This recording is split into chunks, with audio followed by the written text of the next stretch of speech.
Es escalofriante cuando piensas que aquí mismo, junto a ese muro, fusilaban a los criminales de la dictadura tras el triunfo de la revolución. Mira cómo está el mundo. Mira para donde quiera que tú miras.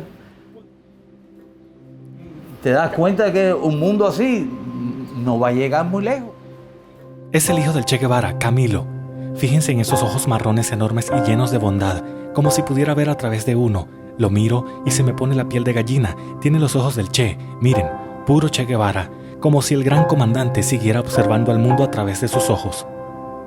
Tenemos que cambiar ese mundo, tenemos que convertirnos en seres humanos, donde yo sea hermano tuyo y tú hermano del otro.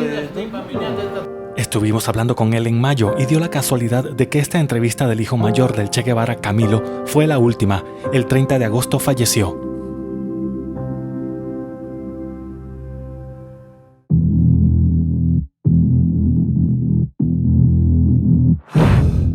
Soy Ladov y en esta edición hablaremos del comandante más carismático de la historia, el Che Guevara.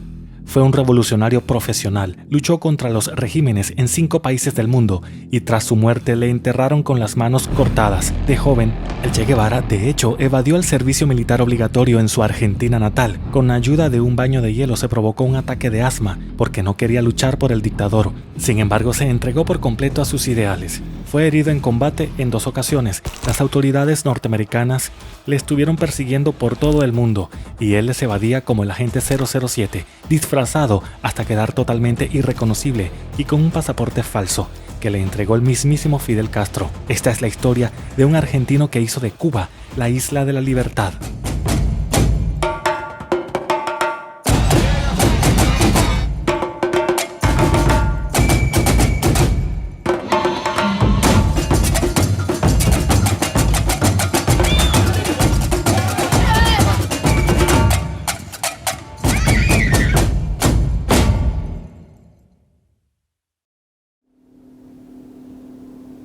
¿Todavía no se ha suscrito a nuestro canal?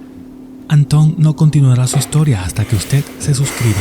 Hágalo ahora. Sí, ahora mismo. Gracias. Ahora podemos continuar.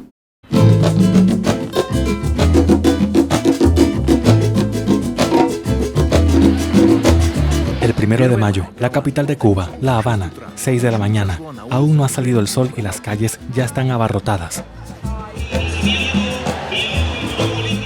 Algunos intentan dormir en el bordillo, otros ya se preparan para la jornada festiva bailando.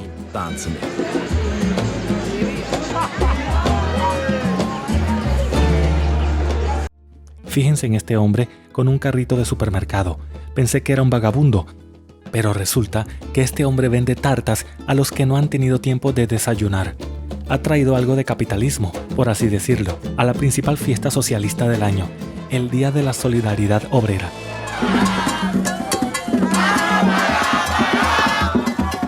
Es un día totalmente festivo, festivo nacional, porque miren lo que está pasando. La gente viene con tambores, con una especie de matracas, una trompeta soviética. Había visto algo así en la Copa del Mundo o en los Juegos Olímpicos. Es un auténtico día nacional de fiesta. La gente que está aquí se alegra de puro corazón, de verdad. Esto me impresiona mucho.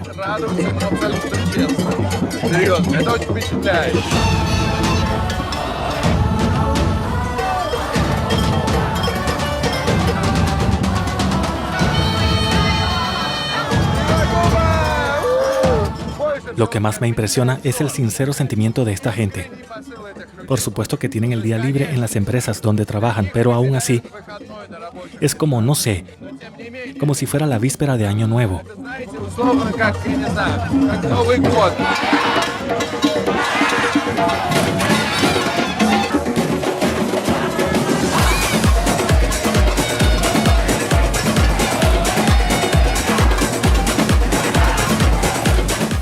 Aquí hay más vendedores que ofrecen globos y silbatos. Mires donde mires, hay gente por todas partes. Vienen en grupos y en familias.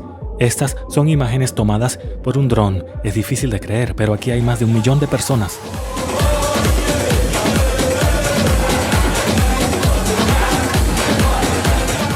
Poco a poco nos vamos acercando al centro de la ciudad, a la Plaza de la Revolución, donde se encuentra la escultura del Che Guevara. Casi todos traen los retratos de los líderes: Fidel, Raúl Castro y por supuesto Ernesto Che Guevara, apodado Che. Sus retratos literalmente están por todas partes.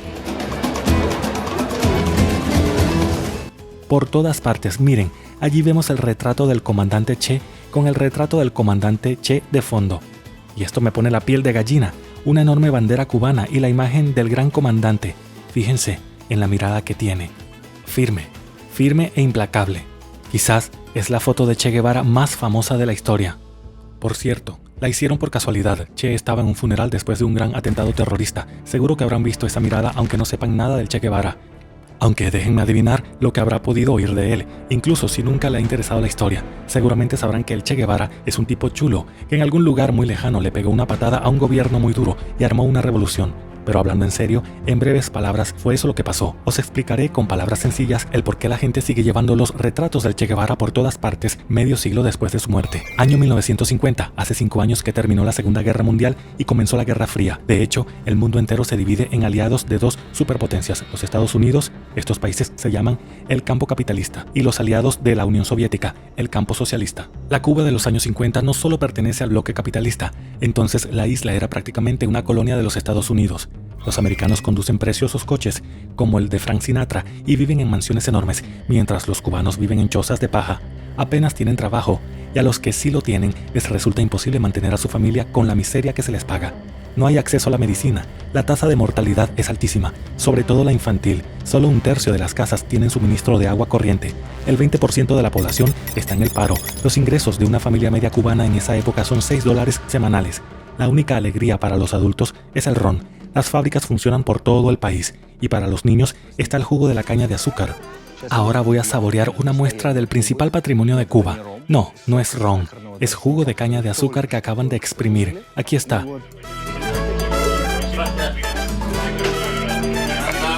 Saben, me dan ganas de echarle azúcar. Soy goloso, pero no hasta este punto. De hecho, tengo la sensación de que nada más han mezclado azúcar con agua hervida. Lo han diluido y ya está.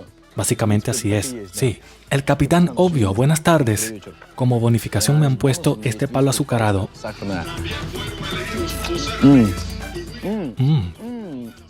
Qué chulo. Me siento como una vaca. ¡Qué gracia! Mientras la estoy masticando es como si estuviera reponiendo todo el azúcar que me faltaba. Un detalle importante, en los años 1950, ni siquiera la caña de azúcar era propiedad de los cubanos. Casi todas las plantaciones de azúcar eran propiedad de los Estados Unidos. ¿Cómo pudo ocurrir tal cosa? El caso es que el país estaba gobernado por un cruel dictador militar llamado Batista, que durante un tiempo contó con el apoyo de los Estados Unidos. Llegó al poder por la fuerza en el año 1933. Se nombró a sí mismo jefe de las Fuerzas Armadas y mantuvo aterrorizado a todo el país durante décadas, nombrando presidentes marionetas uno tras otro.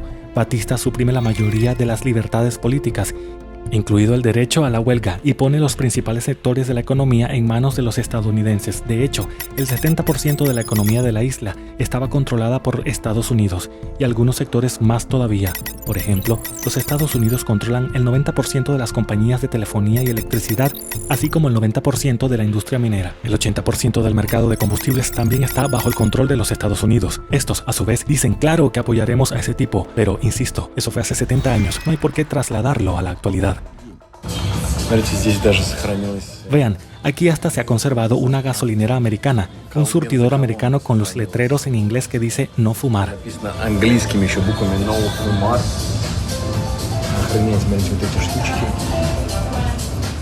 Alucinante, tiene estas cosas giratorias aquí. Esta gasolinera estaba aquí antes de la revolución, incluso antes de que se nacionalizaran las gasolineras americanas. Batista establece amistades con los políticos americanos que construyen hoteles y restaurantes en la isla. Hasta se asocia con 2 gángsters americanos y les permite abrir casinos a cambio de comisiones. Y esto convierte a Cuba en un segundo Las Vegas, con blackjack y señoritas de compañía en el sentido literal de la palabra. En aquel entonces incluso llevaban el recuento de las damas de compañía. Nada más en La Habana se contaban por unas 20,000. Los historiadores constaron que durante este periodo era tan fácil conseguir marihuana o la cocaína en Cuba como beber un trago de ron en cualquier bar. Batista prácticamente se convierte en el padrino y se siente omnipotente. Reprime severamente cualquier descontento por parte de la población. Aumenta la censura en los medios de comunicación y cualquier joven que crece en un ambiente de anarquía y libertinaje, Batista lo considera sospechoso de levantar una revolución. Fusilan a estudiantes a diestra y siniestra, entierran vivos a los opositores, los ahorcan, les arrancan los ojos, les inyectan aire por las venas. Sí, como en nuestros detectives de los 90. Se practicaba una forma de ejecución especialmente detestable. Cuando los soldados hacían como que soltaban a uno, este empezaba a correr y ellos les disparaban por la espalda.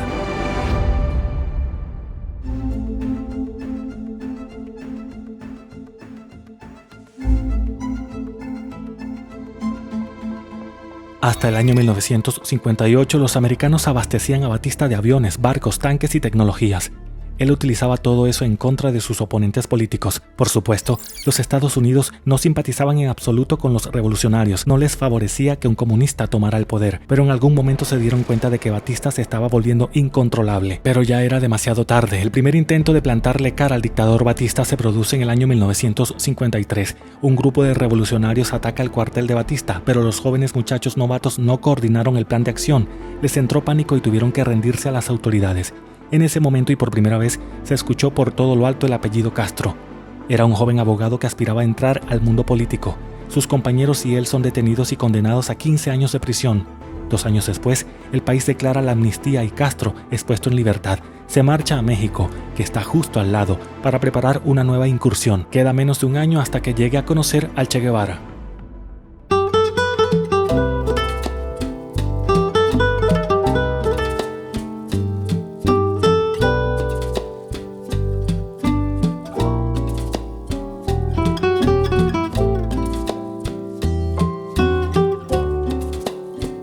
Vea lo clara que está el agua. Uno realmente puede ver a 10 metros de profundidad. Pero hoy no me salen bien las cosas. Estoy teniendo problemas con la funda. Se llena de agua. Tendré que bajar sin la funda. Todo por ustedes, queridos.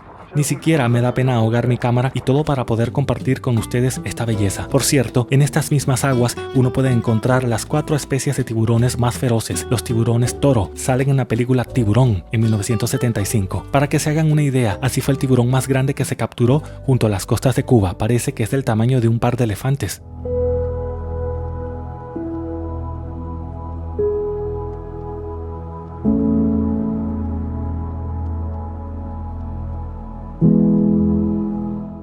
La visibilidad es totalmente fantástica, pero la suave arena y los corales se disponen de tal manera que no te arañes la barriga y simplemente disfrutas de las vistas.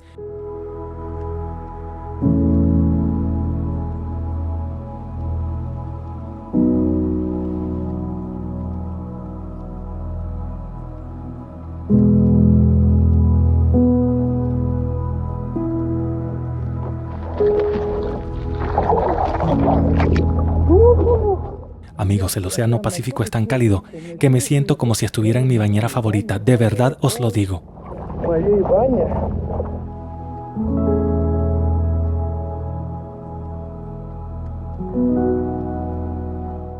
Es un océano, pero es cálido. Yo ya he estado antes en el océano Pacífico, pero es muy frío. El océano Pacífico es tan frío, hasta el punto de que es incómodo para meterse sin traje de neopreno. Y aquí estoy en el Atlántico. Tampoco es el océano más cálido, pero igualmente debido a que estamos en el Caribe. El agua es increíblemente cálida, muy limpia y cristalina. Y el color del agua merece aparecer en todos los videos comerciales del mundo. Porque es azul, turquesa, celeste. Creo que la palabra sería celeste. No sé mucho de colores, pero creo que la palabra celeste.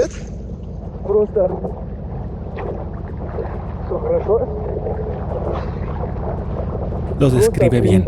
He tenido suerte con el tiempo favorable, pero la verdad es que en estos lugares surgen casi todos los ciclones y huracanes a los que les pones nombres. Nicolás, Mark, Laura, que arrasan ciudades enteras. El huracán Ida, que arrasó Luisiana el año pasado y, por ejemplo, se llevó la vida de más de 100 personas en los Estados Unidos. Todo el estado quedó sin luz. Los vientos eran tan fuertes que cambiaron el sentido de la corriente del río Mississippi. Si hacemos cuentas, solo el desmán del huracán Ida les ha costado a los americanos $57 mil millones.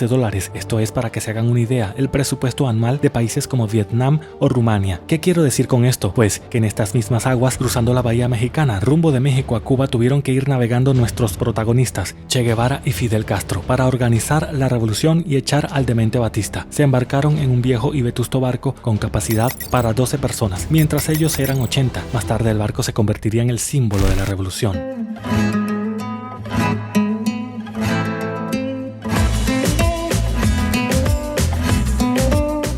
Para que entiendan más sobre la vida en Cuba, les mostraré una calle. Es un barrio periférico de La Habana. Aquí, miren, aquí en la valla hay una bonita imagen de un barco con el Che Guevara y Fidel Castro. Así como todo el grupo del Che, todo el grupo de revolucionarios. Este es el bote en el que el Che Guevara vino aquí en los años 50 para armar la revolución. Por cierto, los cubanos han conservado el barco en sí. Sigue estando en el centro de La Habana, en el principal museo conmemorativo. El yate de Graham trajo 82 expedicionarios de México. Estaba cargado hasta la coronilla. No se sabe muy bien cómo lograron llegar. Tardaron 3 días en llegar a Cuba y luego se perdieron. El capitán no lograba encontrar el faro porque el tiempo se puso malo y atracaron en la parte del sudeste de la isla de Cuba, zona de muchos pantanos. Así es como el propio Che Guevara recordaba estos acontecimientos. Llegamos a tierra firme, vagábamos en la oscuridad, tropezando como fantasmas. Durante la travesía por mar soportamos 7 días de hambre y enfermedades constantes, y luego otros 3 días terribles en tierra. Exactamente 10 días después de zarpar de México, en la madrugada del 5 de diciembre, tras una travesía nocturna salpicada de desmayos y frecuentes descansos, llegamos al lugar paradójicamente conocido como Alegría de Pío. El 5 de diciembre el pelotón de revolucionarios fue avistado por las tropas gubernamentales de Batista, que lanzó contra ellos todas las fuerzas que pudo reunir. El combate, por supuesto, fue desigual. Solo 20 hombres del pelotón de Fidel y Che sabían disparar. De los 82 expedicionarios de ese barco, solo 12 lograron sobrevivir y se escondieron en las montañas. En algún lugar de los bosques solíamos pasar largas noches haciendo planes infantiles, soñando con grandes batallas, grandes operaciones y la victoria. Eran horas felices. Junto con los demás, por primera vez en mi vida estaba disfrutando los puros, que aprendí a fumar para ahuyentar a los molestos mosquitos. El tabaco cubano está en mí desde entonces. Y me mareaba, ya fuera por la fuerte Habana o por la audacia de nuestro plan. Los revolucionarios atacan pequeños controles, se llevan armas y alimentos, pero también prestan atención médica a los soldados heridos y hasta liberan a los que dejan las armas. Resulta que Fidel, después de aquel fallido ataque al cuartel, ya se había convertido en la superestrella de la isla y todos le estaban esperando. Mientras tanto, en la isla se estaba creando un poderoso movimiento de resistencia. Batista sigue enviando más y más destacamentos, pero no consiguen encontrar a los conspiradores en medio de la selva. Los revolucionarios cuentan con un respaldo masivo en el interior del país. El eslogan "Patria o muerte" lo repiten los ciudadanos de a pie. Fidel y el Che son recibidos como libertadores. En menos de 2 años, los rebeldes logran construir un estado dentro del estado. En medio de la selva aparecen ciudades enteras con casas, hospitales, escuelas e incluso fábricas de armas. Los rebeldes tienen hasta su propia moneda, los cupones, firmados por el Che Guevara, que tras la victoria podrán cambiarse de algún modo por dinero real, y la gente acepta estos cupones. El Che Guevara dirigía una columna, una lucha clandestina. Llegó desde el este del país hasta la ciudad de Santa Clara, la tercera ciudad más importante de Cuba, y logró liberar la ciudad. Esto fue ya en diciembre del año 1958. Fidel Castro y Raúl Castro en ese momento estaban luchando en el primer frente en la ciudad de Santiago de Cuba, que se resistía muy duramente. Pero Fidel se dio cuenta de que tenía que enviar estas columnas de guerrillas hacia La Habana. Esa es la tarea que se le encomendó al Che Guevara en el momento en que se le dio el título más alto, comandante. Y la misión era la siguiente: vayan muchachos, Fidel ha marcado el objetivo. Para finales del año 1958, los rebeldes lograron tomar casi todas las ciudades principales del país y Batista solo seguía controlando La Habana. Es un lugar bellísimo, toda La Habana está en la palma de la mano. En la inauguración de este monumento a Jesucristo, el 25 de diciembre, está presente el mismísimo Batista, el dictador al que se enfrentó el Che Guevara.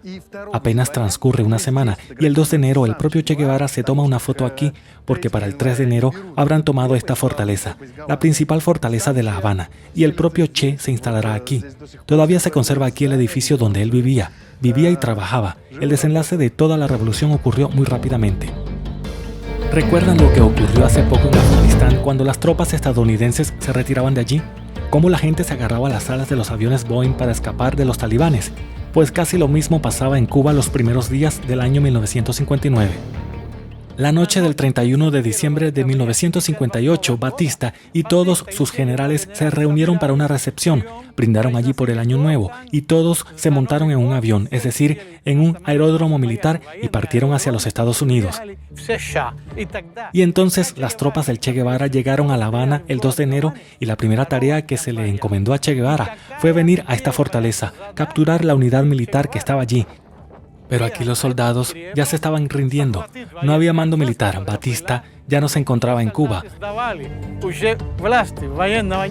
Así que al Che Guevara ya no le dispararon aquí. No se disparó ni una sola bala y logró capturar esta enorme fortaleza donde se encontraba la unidad militar. Más tarde empezaron a sonar los disparos contra los desarmados enemigos del régimen, los que no tuvieron tiempo de escapar. Esto es lo que el comandante mismo dijo al respecto. No debería haber burocracia con los juicios. Esto es una revolución, las pruebas son secundarias. Debemos actuar basándonos en la convicción. Son todos una banda de criminales y asesinos. Además, recuerden que hay un tribunal de apelación. El tribunal de apelación, presidido por el propio Che, no anuló ni una sola condena. Tras su victoria, los revolucionarios fusilaron a más de 8.000 personas. A Batista se le atribuye la muerte de 20.000 personas. Es algo escalofriante cuando te das cuenta de que justo aquí, junto a este muro, los propios criminales de la dictadura fueron fusilados después de que la revolución había triunfado.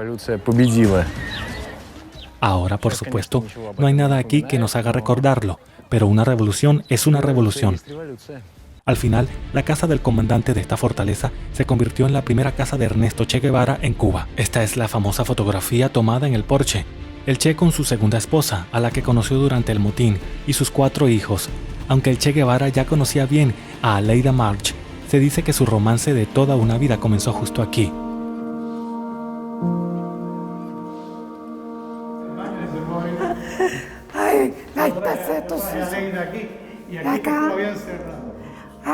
Acá, esta puerta se comunica con el baño. Y de la otra parte, la otra habitación que ocupaba Aleida, es también una puerta igual. Una noche coincidieron que los dos abrieron la puerta y se encontraron en el baño. De ahí ya comienza. Solo un par de meses después de ese encuentro y tras la victoria de la revolución, Ernesto y Aleida se casan. El comandante, de hecho, es el segundo hombre del país, pero no tiene dinero para la boda. Sus amigos les organizan una fiesta y un año después nace su primer hijo, Camilo. Y como cubano aprendí siempre a admirar la figura del Che, su pensamiento, su forma de actuar. Para nosotros siempre ha sido un gran ejemplo. Y bueno, eso influye como persona en lo particular, ¿no? Y bueno, eso, obviamente, estando aquí, en que estás obligado a conocer más de ese pensamiento, de esa obra, te influye aún más.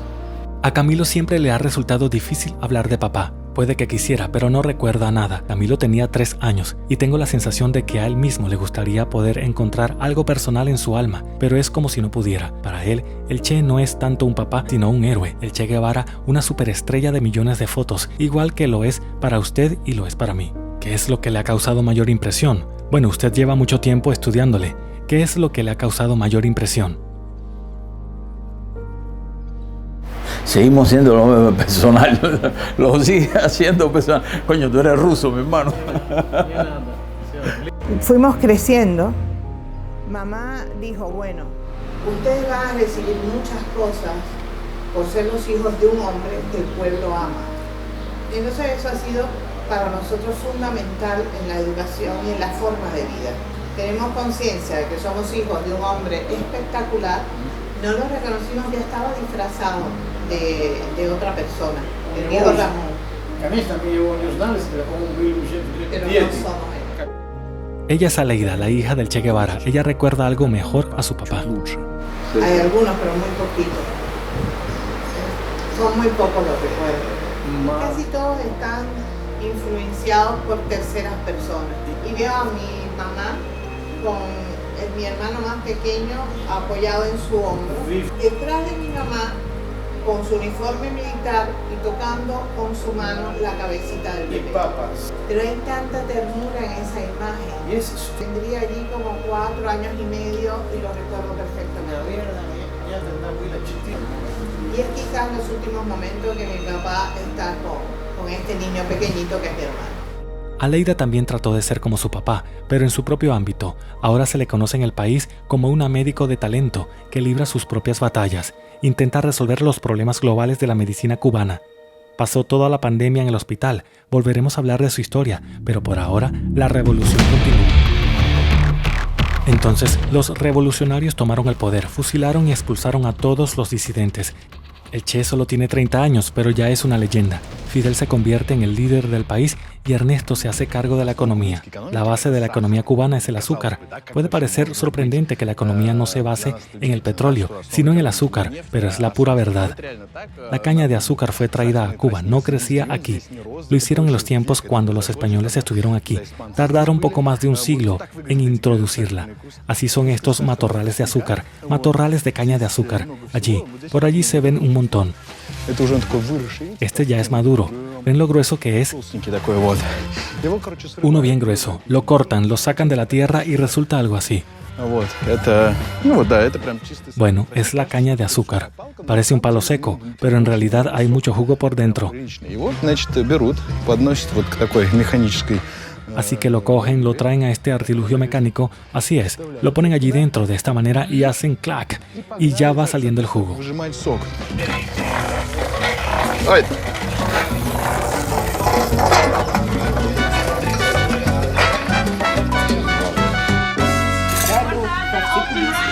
ya en la séptima baja A las empresas estadounidenses propietarias de las plantaciones de azúcar, en un principio se les ofreció la recompra de sus propiedades, pero las negociaciones se complicaron. El 4 de marzo, en el puerto de La Habana explotó un barco que transportaba armas a Cuba, que el nuevo gobierno había comprado como refuerzo.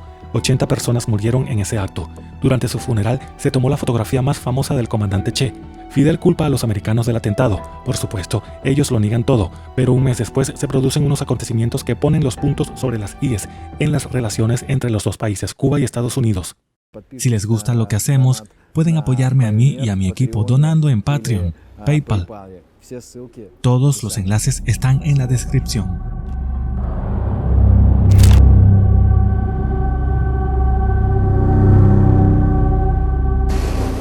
Este muelle está totalmente oxidado, se ve muy peliculero en esta costa caribeña, se llama Bahía de Cochinos.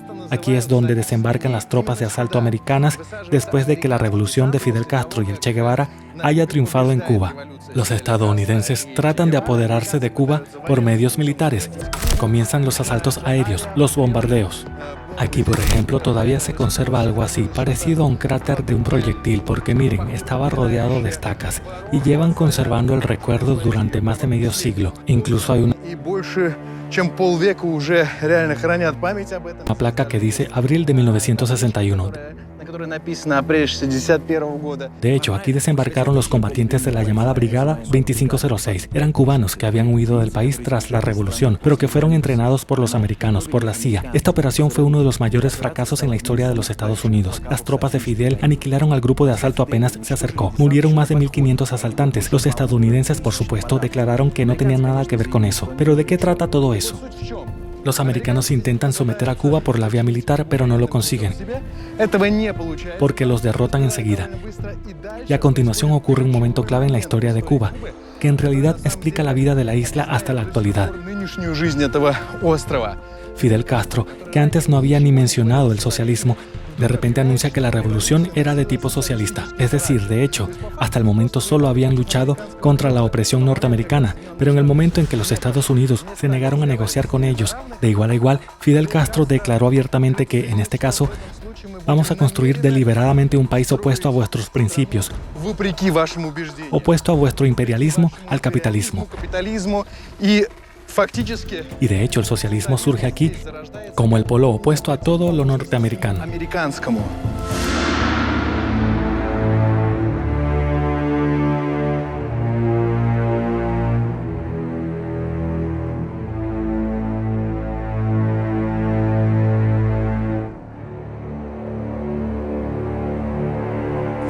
Tras aquellos acontecimientos, la embajada de los Estados Unidos en la isla permanecerá cerrada durante 54 años y no volverá a abrir sus puertas hasta el año 2015. Los estadounidenses de Estados Unidos tienen prohibido viajar a Cuba desde el año 1966. Ahora la prohibición se ha levantado, pero solo de forma parcial. Actualmente un ciudadano norteamericano puede venir a disfrutar de unas vacaciones en la isla, pero solo una vez cada 3 años. La visita no puede durar más de 2 semanas y no puede gastar al día más de $50 por persona, que no es mucho. Y un golpe bajo de los cubanos a los americanos es la prohibición de vender puros a los ciudadanos estadounidenses. Lo digo en serio, imagínense, los cubanos han prohibido a los estadounidenses comprar o incluso fumar puros en su isla. ¡Qué horror!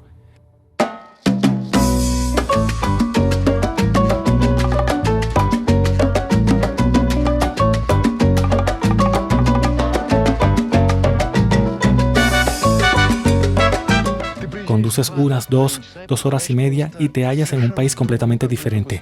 Miren, de verdad es otra Cuba. Yates enormes y hermosos, barcos de recreo, lanchas, embarcaciones de pesca.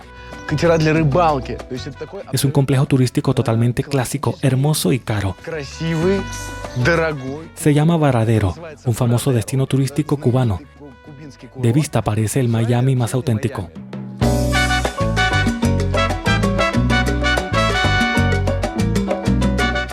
Por cierto, los precios de aquí no son nada comunistas. Solo un hotel para 2 personas para una semana costará unos $1,000. Las ciudades turísticas son muy diferentes de La Habana. Aquí hay cosas totalmente descabelladas para el cubano medio. Vean, una fuente con agua potable o esos pollos dando vueltas en la parrilla. Incluso hay un supermercado y no hay colas para entrar. Da la sensación de que han estado recogiendo alimentos por todo el país para traerlos aquí. Restaurantes, hoteles, paseos, pero fíjense bien, no hay nadie en absoluto.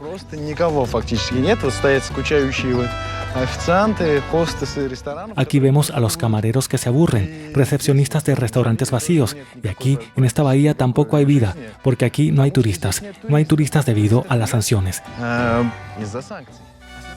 Los turistas venían principalmente de Europa y Canadá, entre ellos los rusos. En 2016 pasaron por aquí 4,5 millones de turistas. En el año 2018 los ingresos del turismo superaron a $3,000 millones.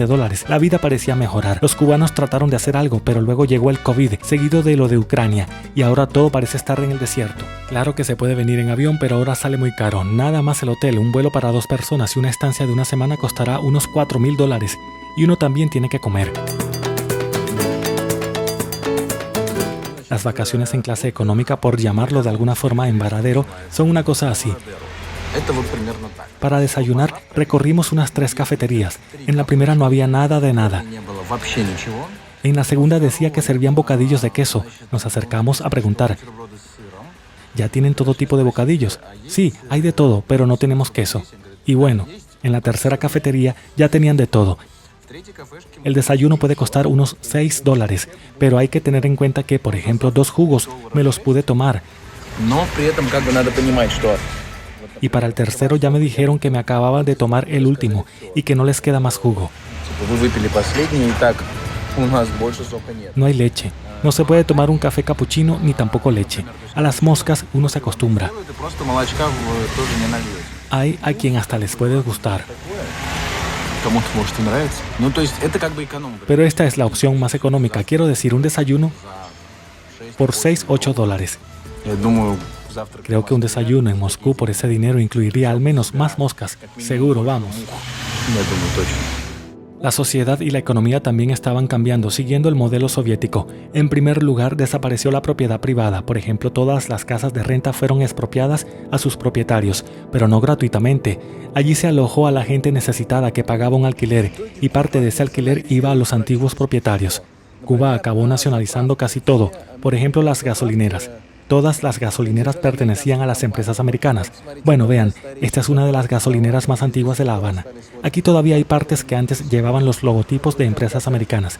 Es decir, que la nacionalización se llevó a cabo con gran intensidad. Por supuesto, las nuevas autoridades nacionalizaron todas las industrias. El ejemplo más claro es el ron Bacardí. Sí, lo inventaron aquí. Y aquí, por cierto, no es Bacardi, es Bacardí, al modo hispano. Facundo Bacardi fue el fundador de este famoso negocio y vino de España con su familia en 1830, a principios del siglo XIX, en la primera mitad del siglo XIX, y en poco menos de 40 años se convirtió en el dueño de la primera fábrica de Santiago de Cuba. Durante casi 100 años, la familia Bacardí ha estado trabajando aquí en Cuba, pero las nuevas autoridades simplemente se apropiaron de toda la fábrica, lo mismo que hicieron las autoridades cubanas con las propiedades estadounidenses, mansiones, campos de golf y por supuesto coches. Simplemente se apropiaron de todos los Lincoln y Cadillac que llevan medio siglo circulando por Cuba gracias a los técnicos habilidosos que llevan 50 años reparándolos.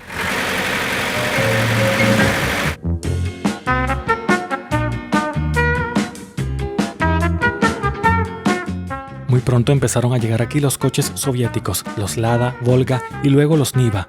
Y les sorprendería, pero los cubanos se las arreglaron para estar manteniéndolos en funcionamiento durante 50 años.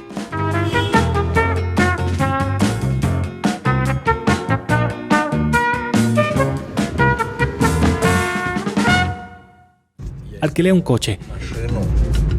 Creo que fue un Hyundai Getz, pero tengo la sensación de que es un Rolls Royce o incluso un Maybach.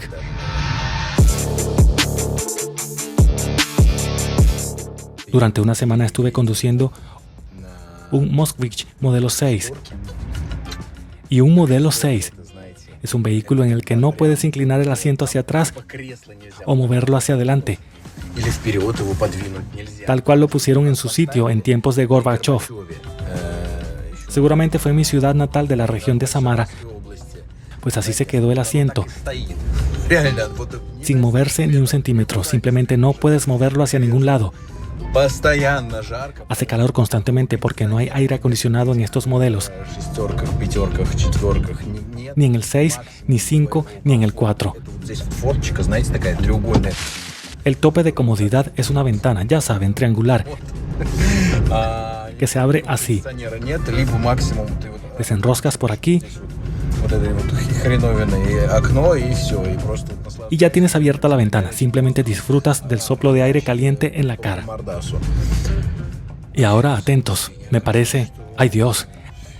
Hay transmisión automática, hay aire acondicionado y además funciona. Es como si ahora estuviera en otro país, de verdad. ¡Ay Dios!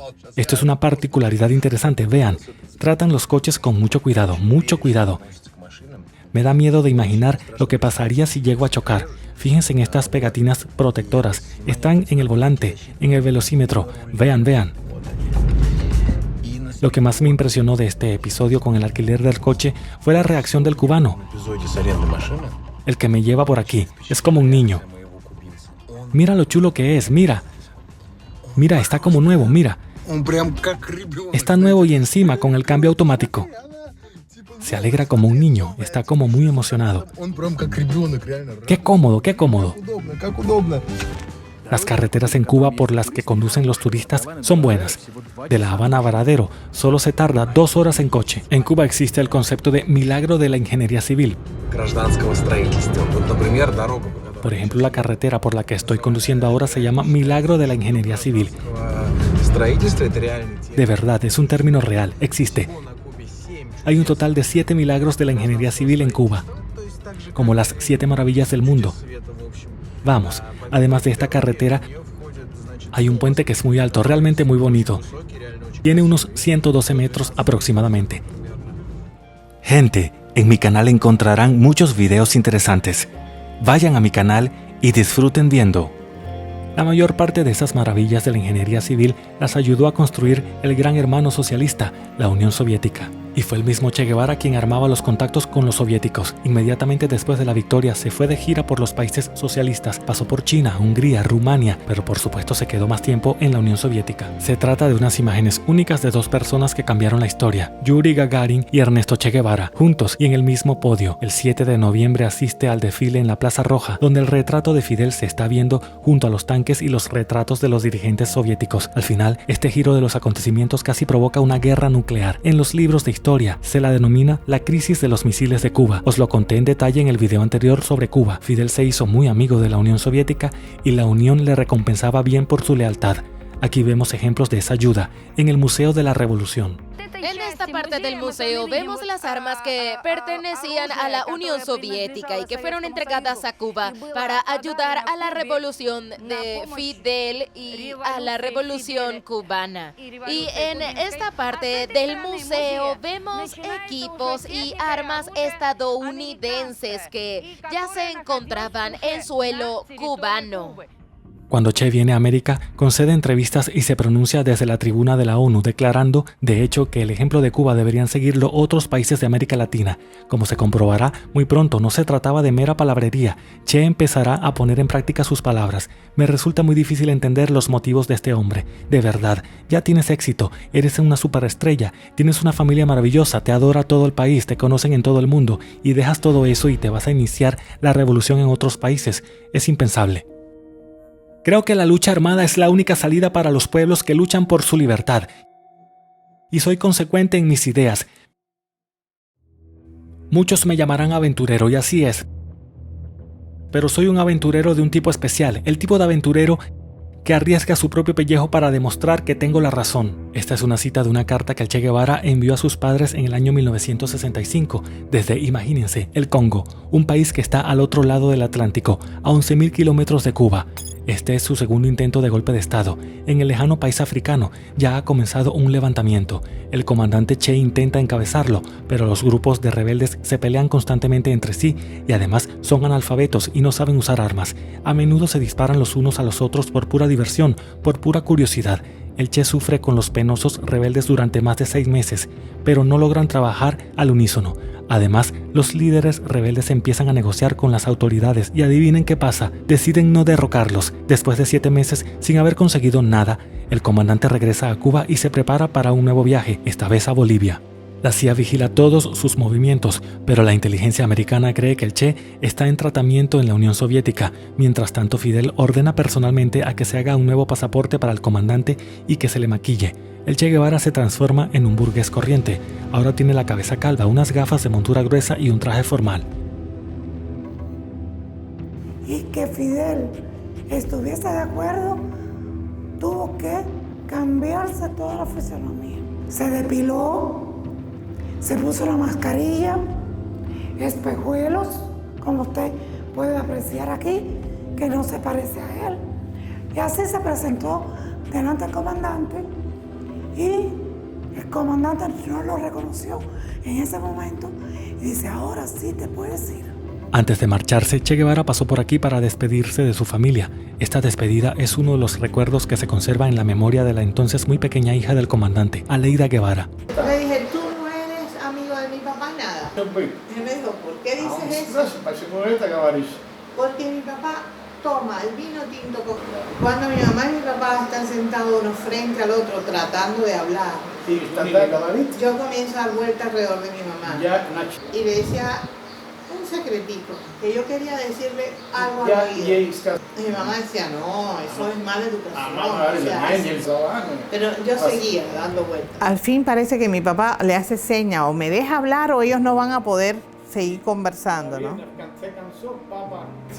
Entonces mami me dice, bueno, a ver, dime, ¿qué quieres decirme? Y a plena voz, porque supuestamente era en el oído, pero los niños no saben modificar el sonido de la voz. Así que le dije a plena voz, mamá, yo creo que este hombre está enamorado de mí.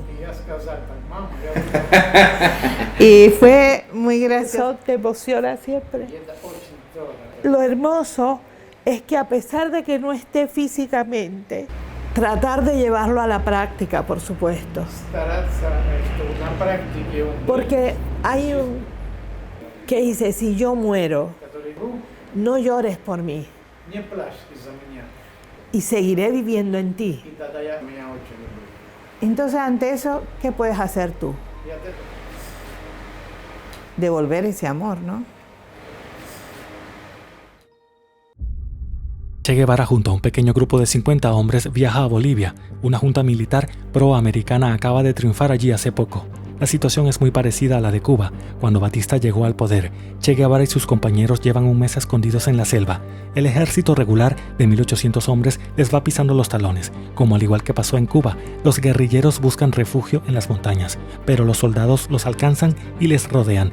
El comandante es herido en la pierna. Otra bala alcanza la culata de su fusil. Él no puede hacer ni un solo disparo. Así Che Guevara es capturado como prisionero. Es condenado a muerte al día siguiente tras ser detenido. Por supuesto, las autoridades no habrían podido tomar esta decisión sin un visto bueno de Washington. Lo llevan a su ejecución y ¿saben lo que Che Guevara le dice a su verdugo? Dispárame, cobarde. Solo vas a matar a la persona.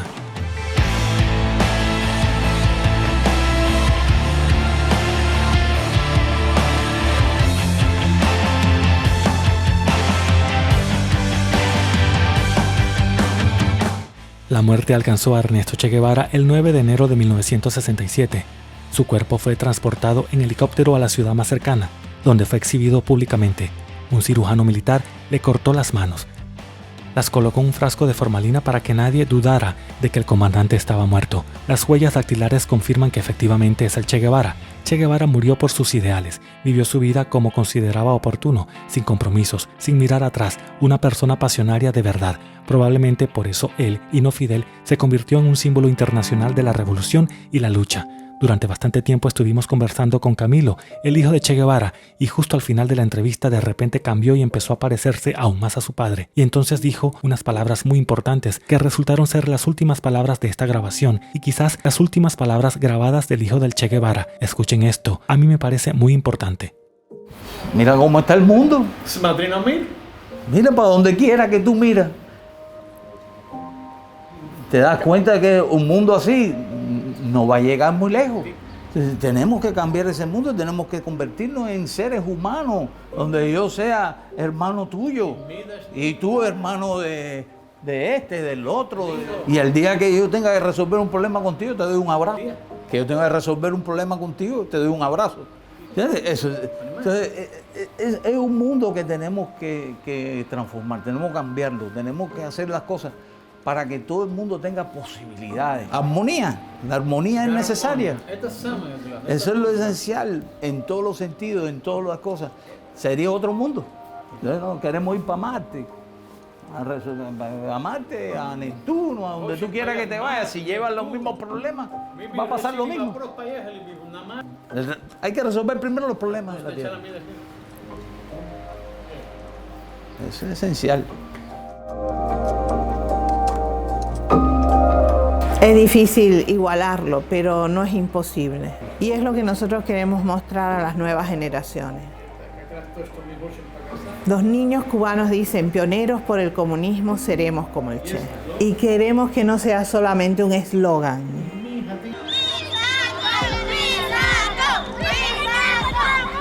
Vean, en Cuba sigue existiendo el movimiento pionero. Los escolares se incorporan a los pioneros. Fíjense, en la primera fila se ve toda una columna de pioneros. Niños bellos con corbatas rojas, como en la Unión Soviética. Ahora llevan unos carteles así, carteles del 1 de mayo.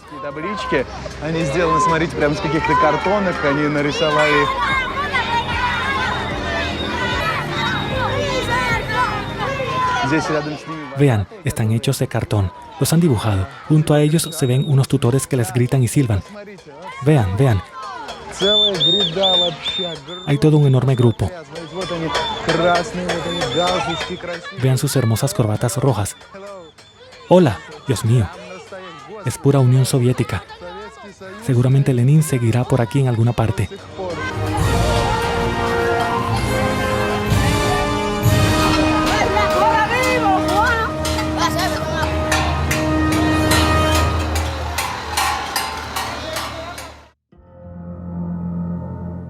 Para entender bien lo que realmente ha conseguido la revolución, sin duda hay que ir a las afueras de La Habana. A primera vista parece que la gente de aquí no ha notado en absoluto los cambios políticos. Hace un siglo que empezaron a construir aquí sus chozas. Poco a poco la ciudad fue creciendo y ahora hay casas de 7 plantas en una orilla que comparten vecindario con corrales de la otra orilla, que han cambiado poco en el último siglo. Si traducimos el nombre de este barrio del español al ruso, resulta que es un poco pantanoso. Y en general realmente lo es, porque bueno, por decirlo así, de manera sutil huele a pantano y aún así hay gente viviendo por todas partes. Y si se fijan, la gente vive en cabañas como esta. ¿Qué pasó? En algún momento de los años 60, este río, que ahora parece más bien un pantano, se desbordó y prácticamente arrasó lo que había aquí, y desde entonces la gente ha ido reconstruyendo la ciudad por su cuenta con alguna pequeña ayuda del gobierno. Y os tengo que decir que hay manzanas enteras de cabañas así. Algunos, por supuesto, han podido levantar sus propias casas, pero la mayoría de los edificios están sin terminar, como esta casa de aquí. La dueña dice que no puede conseguir hormigón ni hierro para terminarla. No hay dónde comprarlo. Así es como luce un típico patio trasero. Aquí es donde la gente seca su ropa. Aquí es donde se lava. Solo hay suministro de agua una vez al día durante 4 horas, de 4 a 8 de la mañana. Todo lo que llega está aquí en estos barriles. Aquí está la lavadora. Todo funciona. Es algo muy curioso. Es el análogo de nuestro frigorífico. Aquí simplemente ponen las verduras. Aquí están al aire porque es muy húmedo y para evitar que se estanquen, para que no se pudran. Así que la gente guarda las provisiones de esta manera en esta especie de refrigerador. Pero miren, la mayoría absoluta de los cubanos está contenta con esta situación. Es como si no quisieran luchar por el derecho a terminar de construir su casa, a comprar otro saco de cemento más. Nadie quiere hacerlo, mi opinión personal, con la que uno puede no estar de acuerdo. Es como si la espera colectiva de recibir regalos del socialismo agotara la iniciativa de la gente. Es decir, es como si la gente dijera en silencio, bueno, si aquí todos somos tan pobres, así que no hace falta que nos esforcemos, de todas formas no podemos cambiar nada. Así que, ¿para qué intentar cambiar algo? Es una situación interesante y me parece que explica muchas cosas. Llegamos a un restaurante y está totalmente lleno, o sea, no hay plazas. Y digo, bueno, nos acompaña un señor cubano, miren. Allí hay una mesa, vale. Sí, es una mesa de servicio, pero hay varias mesas vacías. Digo, vamos a cogerla, lo ponemos todo y comemos tranquilamente, no hay problema. Y él me dice, no podemos hacer eso. Digo, ¿por qué? Deberíamos sentarnos y rezar a que algún lugar quede libre para comer. Resulta interesante, ¿verdad? Por supuesto, es más fácil sentarse y rezar antes que poner una mesa y sentarte a hablar entre 2 personas, hacer algo. Verán, cuando todo el mundo es igual, si empiezas a hacer algo e intentas salir de la pobreza, enseguida te llaman arribista. Y dicen de esa gente, ya saben, nuestra gente no coge un taxi para ir a la panadería. Por cierto, esta frase es de una película de la Unión Soviética, porque nosotros también pasamos por esto hace poco. Y los que tienen pocos alimentos, a fin de cuentas, tienen pocas oportunidades de autorrealizarse. Puedes marcharte o huir, pero lo primero es caro y lo segundo peligroso.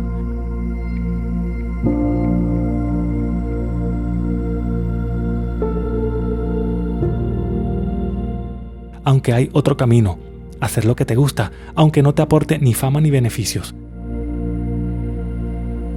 Yo comencé en el 2006, llevo 16 años en esto. Le brindo mucho amor, los cuido, trato de que los gatos, los enemigos de ellos no le hagan daño. Yo le pongo el algodón para ayudarlos a ellos a hacer los nidos para los bebés. Ellos recogen el algodón aquí y van a hacer los nidos para el bosque. Hay varias docenas de pájaros colibrí en este patio. Miren cómo beben de los tarros. Dentro hay un agua con miel que todos los días prepara y cuelga de un hilo Bernabé. Así se llama el dueño de este criadero de colibrí, si me permiten llamarlo así. Bajo el techo de su terraza hay pequeños trozos de algodón. Allí es donde los pájaros hacen sus nidos. Porque me gusta, porque es el ave más pequeña del mundo, aunque los cuido todos. Yo lo cuido todo, hay variedades de aves aquí, a todas las alimento, pero ese es está en periodo de extinción, es el ave más pequeña del mundo. Ahora hay poquito, en estos momentos hay poquito porque están en la reproducción, están en los nidos. El zunzuncito, bueno, se alimenta de néctar de la flora principal y insectos pequeños. También hay otra manera. Este tipo es la prueba viviente del dicho empieza por ti mismo. Si no quieres como Fidel y el Che derrocar a gobiernos o arriesgar tu vida e ir navegando hasta el otro lado de la tierra, simplemente haz del mundo un lugar mejor a tu alrededor. Literalmente empieza por tu huerto.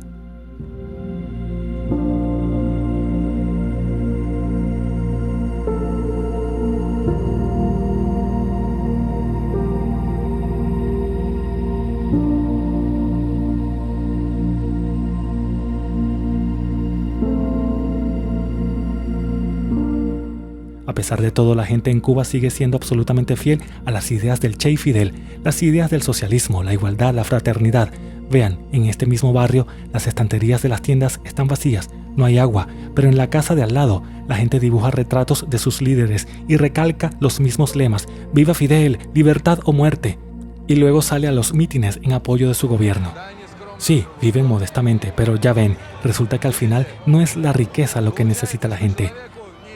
Para una persona es más importante formar parte de algo grande, de algo importante, ese sentimiento de fraternidad. Y eso se siente aquí en su plenitud, se siente esta unidad.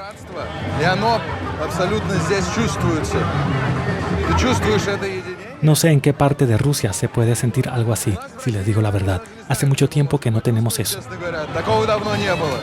Y fíjense, no se impone ninguna norma de vestimenta ni tampoco hay filas organizadas. Realmente es solo una procesión en la que cada uno se expresa como quiere. En algún momento, toda esta multitud llega al centro de la ciudad y uno literalmente se encuentra navegando en medio de un río de gente. Es algo impresionante. No he visto nada igual en ningún país del mundo, os lo aseguro. Pero, ¿qué es el 1 de mayo? En un principio era una fiesta de trabajo en la época soviética.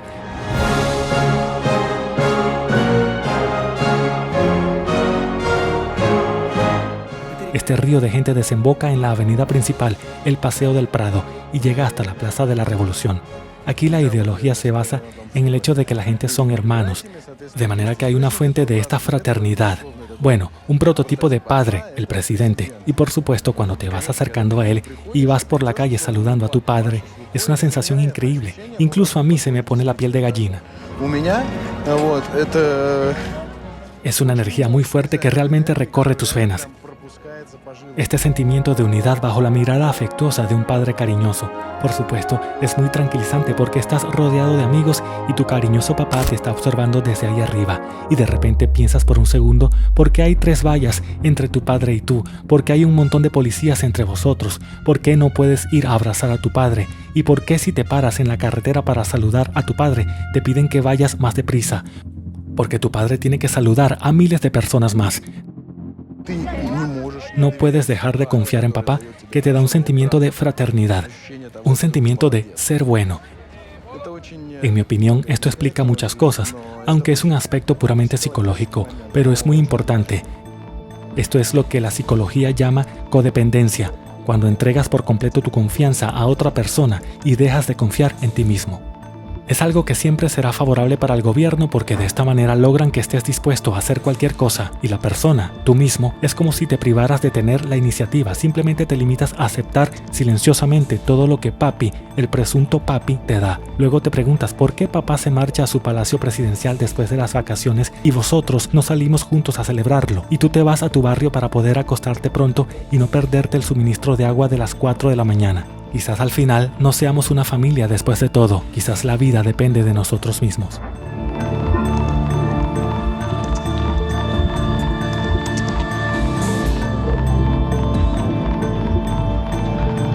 Gente, si les gustó este video, compártanlo con sus amigos. Ayuda mucho a promocionar este video.